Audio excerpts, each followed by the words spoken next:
الحمد لله رب العالمين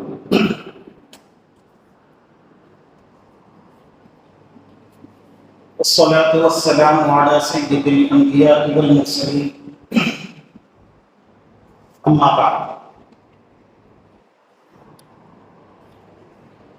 أعوذ بالله من الشيطان الرجيم بسم الله الرحمن الرحيم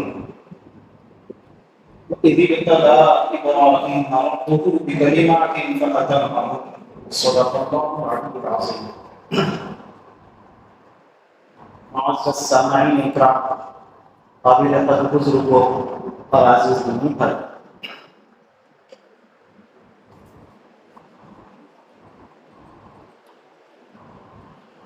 آج ذی قعدہ کی ہو سکتا ہے کہ آخری تاریخ ہو اور آج چاند نظر آ جائے، کل سے ذی الحجہ کا مہینہ شروع ہو جائے.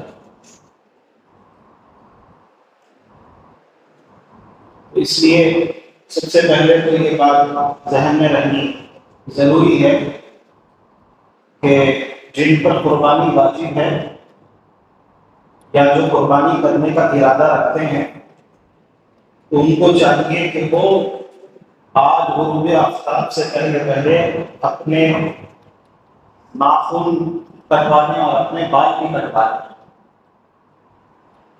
چونکہ ذی الحجہ کا چاند دیکھنے کے بعد سے قربانی کرنے تک، عید کے دن جب ہم قربانی کرتے ہیں تو قربانی کرنے تک بال یا ناخن نہیں کاٹے جا سکتے. کاٹنا جو ہے کہ الگ بات ہے کہ واجب اور ضروری تو نہیں، سنت اور مستحب. تو اس لیے چاہیے کہ آج شام سے پہلے اپنے ناخن اور بال کٹوا لیں. اور دوسری چیز اس موقع پر ذہن میں یہ بات رکھنی چاہیے کہ کل سے ذی الحجہ شروع ہو سکتا ہے یا پھر پرسوں سے. تو ذی الحجہ کے جو شروع کے 10 دن ہیں یہ بڑے فضیلت والے ہیں، روایتوں میں ان کی فضیلت ہے.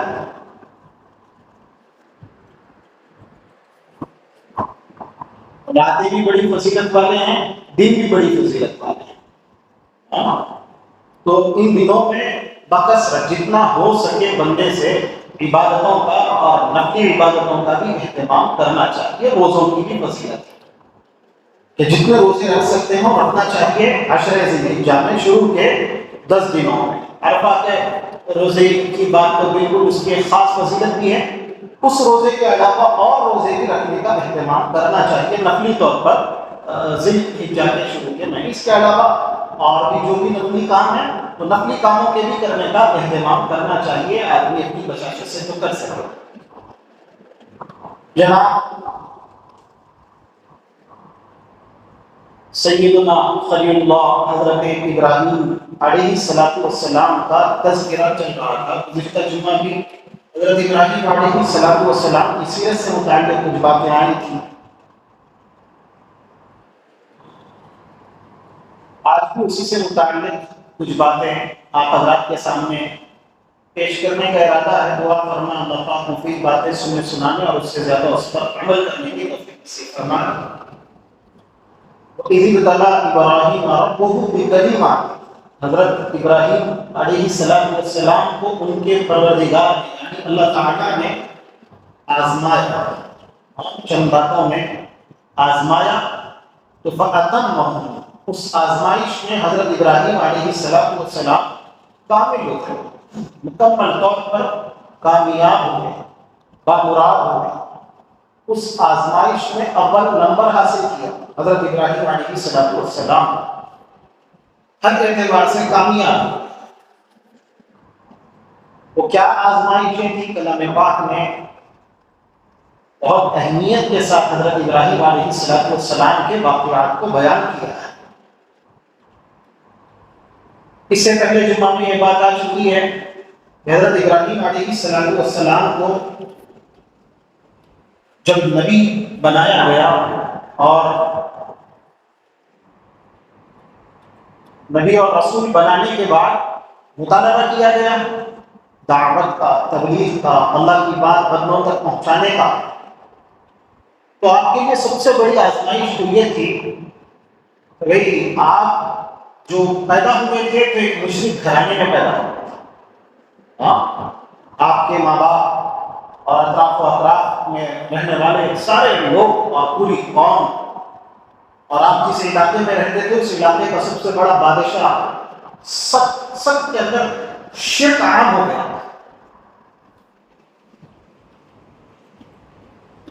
حضرت آدم علیہ السلام کے بعد جو انسانیت کا سلسلہ شروع ہوا تو حضرت نوح علیہ السلام کے زمانے میں طوفان نوح جب آیا تھا تو سب تباہ کر دیا. آدم ثانی کہا جاتا ہے حضرت نوح علیہ السلام. تو نوح علیہ السلام کے بعد بس نوح علیہ السلام کی ذریت ہی بچی، جو حضرت نوح علیہ السلام کی اولاد میں سے تھے. آپ کی ایک اولاد تو طوفان نوح میں ہلاک بھی ہوئی، اس کا تذکرہ بھی کلام پاک میں ہے، لیکن جو بچے تھے بس وہیں سے کیا ہوئی ہے، نسل چلی.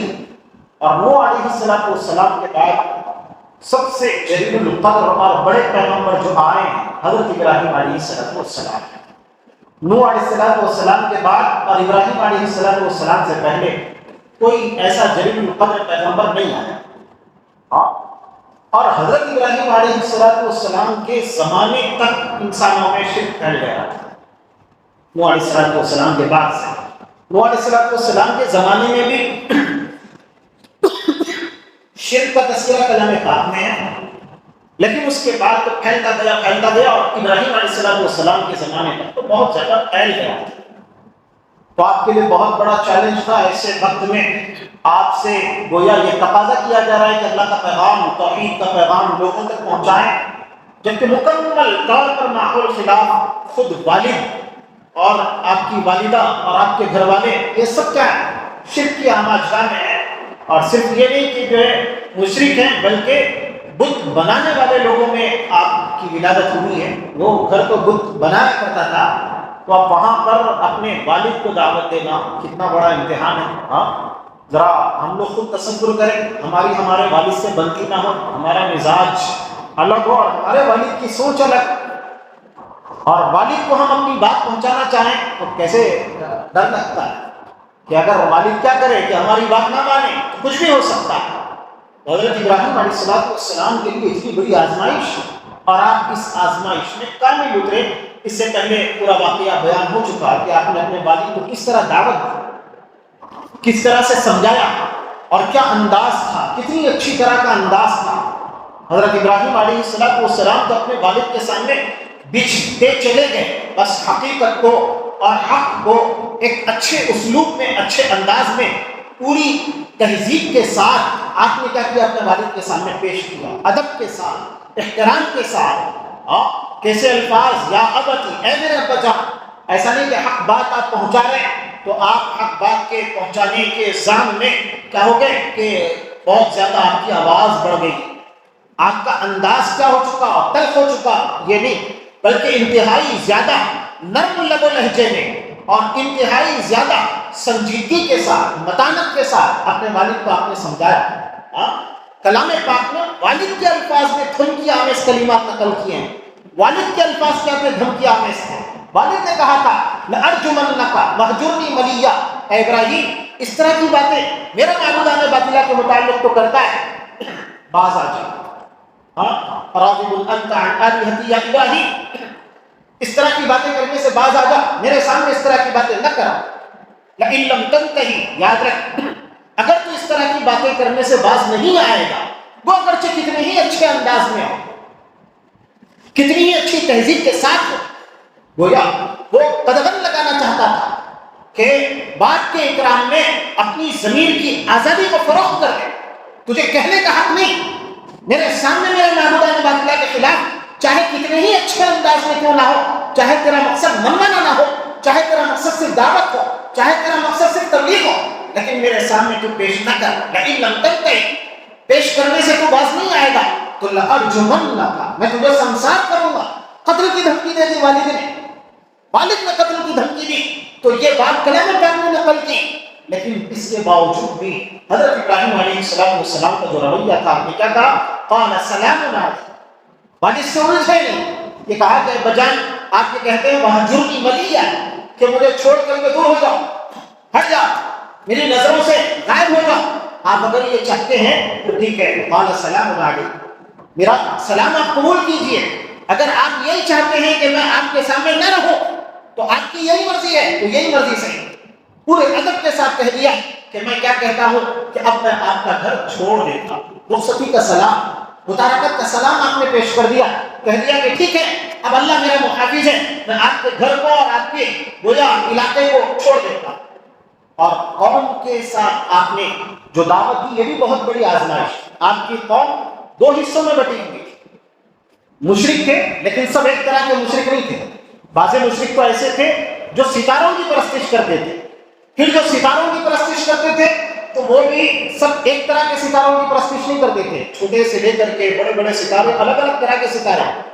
جس طرح دوسری قوم بت پرستی کا شکار تھی، تو بتوں میں بھی کیا ہوتے ہیں، ایک طرح کا بت نہیں ہوتا ہے، کئی طرح کے ماڈلز ہوتے ہیں، کئی طرح کے بت ہوتے ہیں، الگ الگ طرح کے.